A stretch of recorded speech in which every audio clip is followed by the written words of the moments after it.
Horror games, especially the indie ones, haven't really been the same since the FNAF incident, and I'm not just talking about them being actually scary for someone above the age of 7. What I mean by that is that it pretty much flipped the idea of a horror game and what it can do on its head, with it before following a pretty straightforward pattern. You had some urban legend, creepypasta, or some other nonsense, and you basically stretched it far enough to make a whole game about it, and boom, now you've made slenderly 8 pages. But after FNAF basically went up current, making its own characters, a pretty deep and convoluted story, and most important of all, being pretty goddamn successful, it carved the path for new original game ideas to come and be financially rewarding for those behind them. And, of course, I'm not saying that FNAF invented above-surface level story tropes in games, but it sure as hell proved that they can grab people's attention and make them stick around to see what's next. And one of those unfortunate or not games that came after is Bendy and the Ink Machine.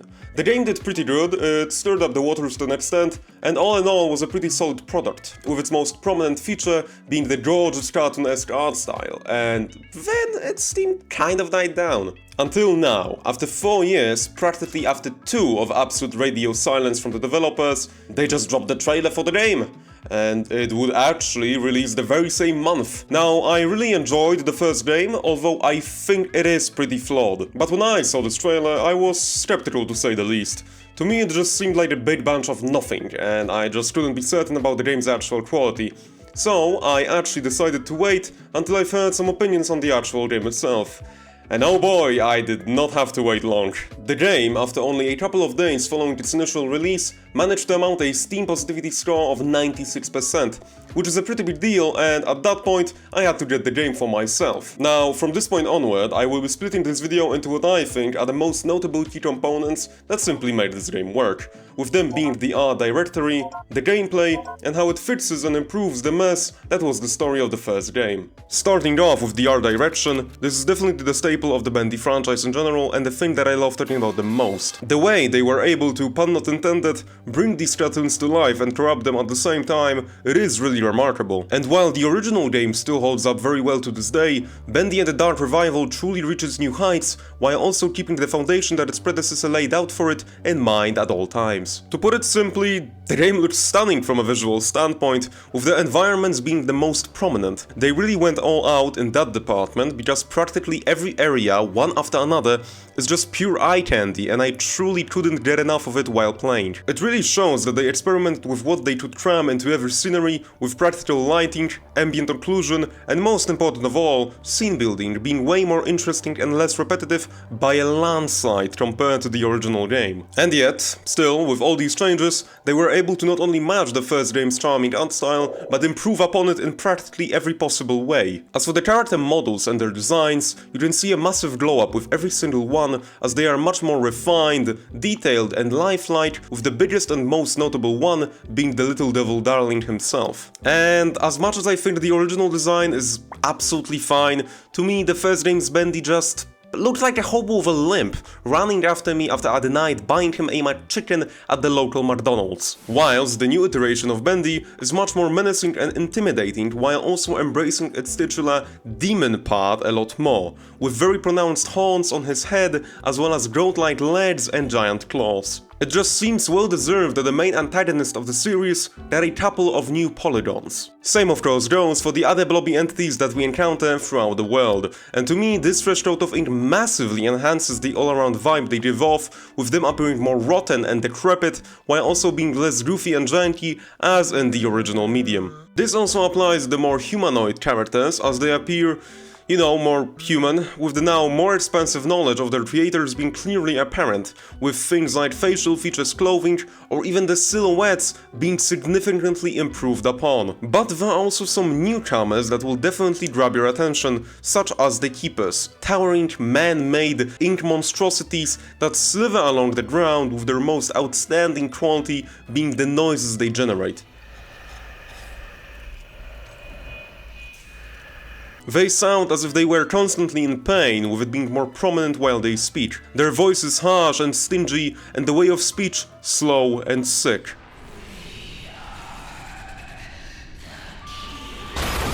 What do you mean smoking is bad? I feel just right. There also is a new addition to the Butcher Gang by a fourth member, Sally the Ghost. This enemy is actually entirely optional and is only present throughout the game if you open this crate. Another substantial tweak made upon the game have to be the greatly improved animations, and while they are much better than the ones present in the original, there are still moments when they look slightly jankish. The biggest outlier of this have to be the facial animations, but even then, they still look pretty goddamn polished, and we are still talking about an indie game for Christ's sake. One more thing of note should definitely be the sound design. Every area of the game feels more alive than the last, with working machinery and inaudible voices constantly following the player, accompanied by a very solid soundtrack and ambient, which themes directly correlate with the all-around tone and setting of the game's world. This also translates to the sounds made by the residents of this world, like the previously mentioned keepers, but also Bendy, who now possesses a deep and sinister echoing voice, with which I quickly fell in love with.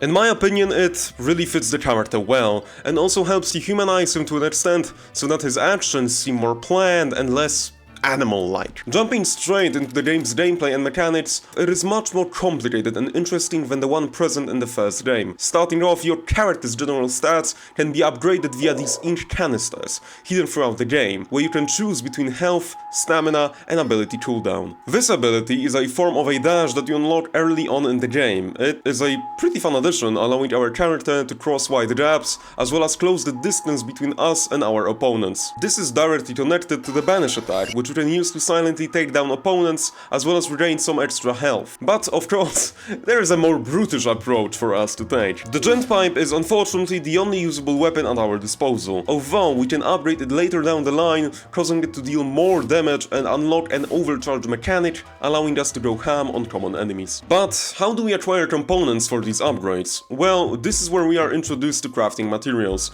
You collect them while normally exploring the studio, although you can find more of them if you look for secrets, which also often possess previously mentioned ink canisters. This in turn makes the exploration much more natural, enjoyable, and most of all, profitable for the player. One last way of acquiring these materials are the gent caches, unlocked by keys, which you can naturally find or make at specialized crafting stations. Aside from these materials, we can also find coins that act as currency, which we can spend on these vending machines, giving us a reliable source of health. Focusing more on the obstacles on our way, you have your standard common enemies such as the Searchers and the Lost Ones. There is also the Butcher Gang, which members can't really be killed and are considerably more rare. Out of my way, son!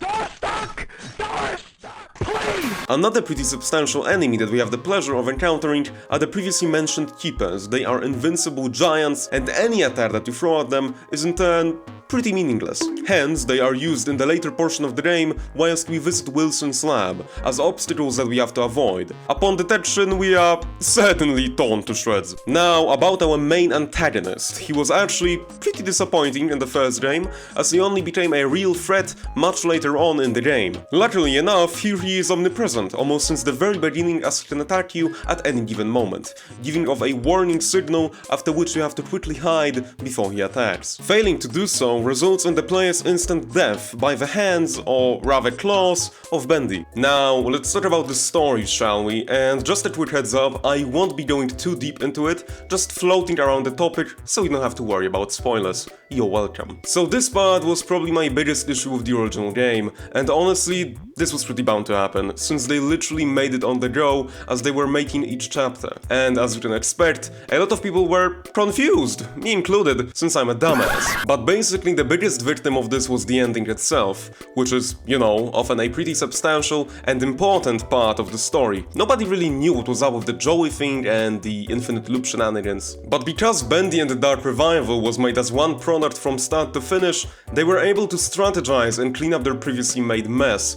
And honestly, they did a pretty goddamn good job of kinda naturally explaining the story in this little section of the game where Joey tells us what really was happening in the first game. Aside from that, the story that this game creates was, to my surprise, pretty interesting on itself. We play as Audrey, and after following the commands of a comically suspicious janitor, we start up the machine by doing the exact same sequence from the first game, which I gotta say was pretty charming. And then we are sucked right into the world of wonders. Anyway, the general premise is that after being cucked by Wilson, we have to find our way to somehow escape this hellhole, while fighting our way through.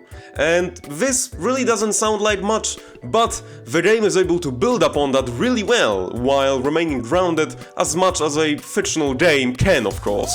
Summarizing, I just really enjoyed this whole game, and the value it provided was really substantial for the buck you pay. It really is a breath of fresh air in the horror genre from the other, again in really heavy quotations, horror games. It is just a really well-made product from the beginning to the end, made by people with some actual passion for what they do. But all around, I rate Bendy in the Dark Revival 9.5 bobbies out of 10 on a scale of Comedy Man. And I mean, you can see your own legs. Come on, the game has peaked. Like, come on, game has